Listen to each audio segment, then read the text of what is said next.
Close quickie. A bailey was a fortified medieval courtyard. A motte was an even more heavily protected keep. Feudal lords might spend most of their time in the bailey, but retreat to the motte when there's an attack. The motte and bailey doctrine was coined by Nicholas Shackle. It's a kind of bait and switch where someone, upon being refuted, will pretend that their position was a much more defensible one.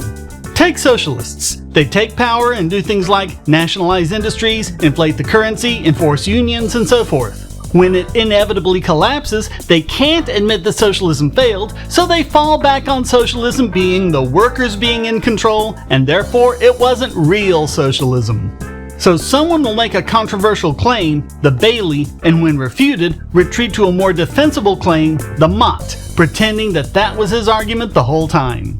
Here's one we get a lot. God demands that you refrain from doing this list of sins. Yeah, but there's no evidence that God even exists. Oh, God is just another name for the order of the universe.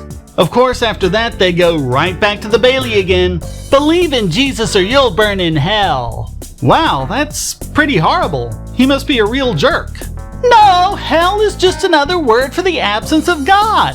But you said I burn. Yeah, metaphorically.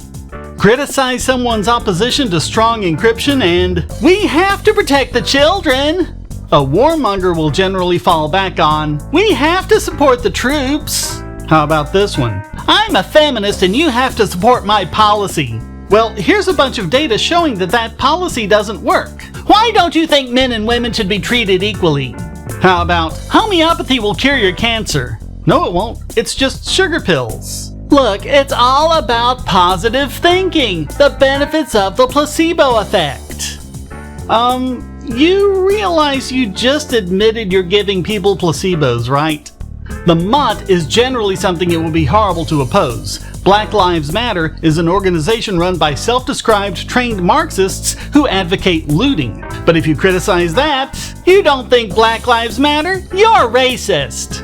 Or things like, why do you hate the poor? Don't you like roads? Do you want surgeons high on heroin when they're operating? So when you retreat to the motte, you're not defending the same position you held when you were in the bailey. Watch out for this. It should be easy to tell when someone's changing the subject, but understand this is done deliberately and they're good at it.